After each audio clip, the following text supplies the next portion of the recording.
Good morning! The Stuart family here from Whitehorse, Yukon. Tom, Stephanie, and Sophie. We are going to do a children's story moment for you this morning. We've come up out of the city and we're up on a mountain. We're going to do a nice little campfire and a story and a song to celebrate today, Camp and Earth Day Sunday. So we hope you enjoy.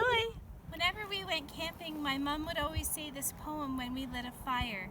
Kneel always when you light a fire, kneel reverently and thankful be for God's unfailing charity.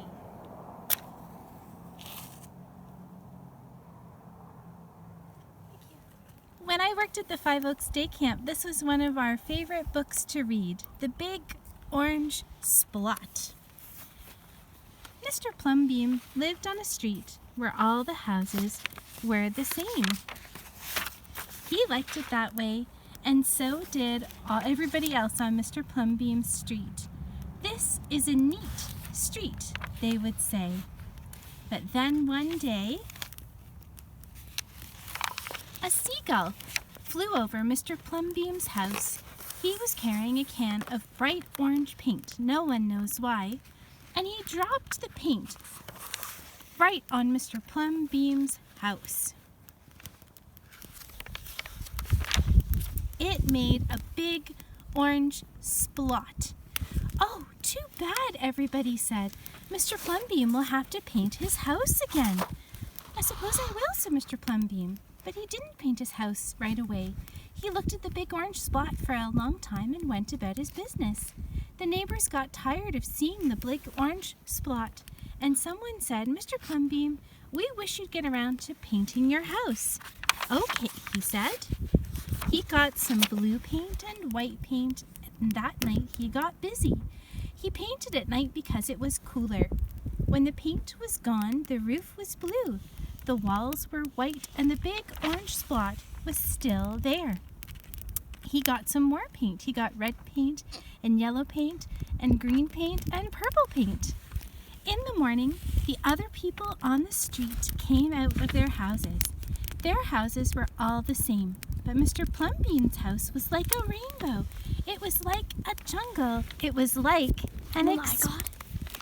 an explosion. There was the big orange spot and little orange spots. There were stripes and pictures of elephants and lions and pretty girls and steam shovels. The people said, "Plumbeam has popped his cork, flipped his wig, blown his stack, and dropped his stopper." That day, Mr. Plumbeam bought carpenter's tools.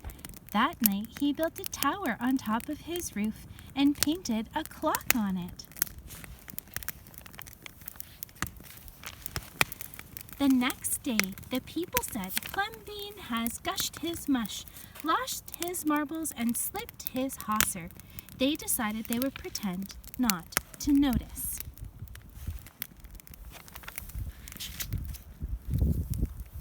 The very next night, Mr. Plumbeam got a truck full of green things. He planted palm trees, balboas, thorn bushes, onions, and frangipani. In the morning, he bought a hammock and an alligator. When the other people came out of their houses, they saw Mr. Plumbeam swinging in a hammock between two palm trees. They saw an alligator lying in the grass, and Mr. Plumbeam was drinking lemonade. "Mr. Plumbeam has gone too far. This used to be a neat street. Plumbeam, what have you done to your house?" And Mr. Plumbeam said,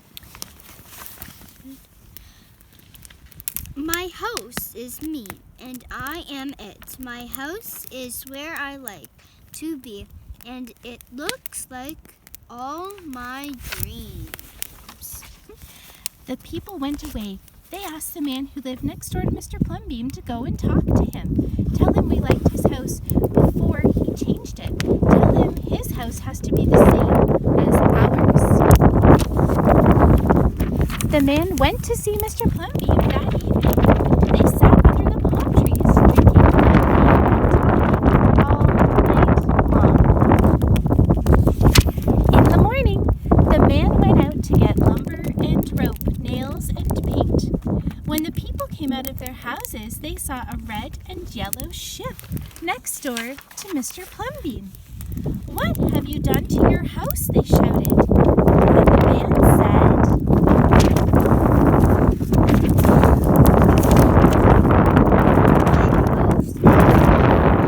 My house is where I like to be, and it looks like all my dreams. said the man who had always liked ships. "He's just like Plumbeam," the people said. "He's got bees in his bonnet and bats in his belfry and knots in his noodle." But then one by one, they went to see Mr. Plumbeam late at night. They would sit under the palm trees and drink lemonade and talk about their dreams.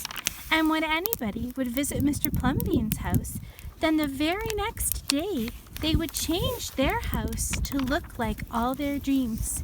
Whenever a stranger came to the street of Mr. Plumbeam and his neighbors, the stranger would say, "This is not a neat street." And all the people would say, Our street is us, and we are it. Our street is where we like to be, and it looks like all our dreams. So we have an activity for you. We think you should do a picture of what your house would look like if it looked like all of your dreams. So Sophie did one to show you as an example. Soph? Can you explain your house, Sophie? I did a crocodile house and hammocks, palm trees, a door, a walkway, and a crocodile sun. And why would you have done a crocodile, Sophers? Because I love crocodiles, Excellent. and I always will. Well, thanks everybody. We hope you have fun with your activity, and we hope you liked our story. We're going to sing Fires Burning with you. We're going to go through it 2 times. If you know the words, we're hoping that you would sing along. All right?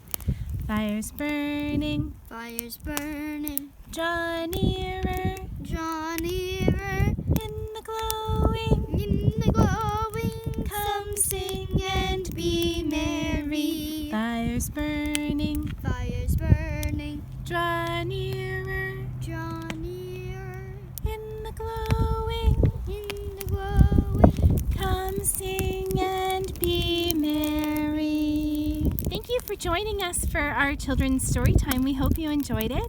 We're going to finish with just a little prayer.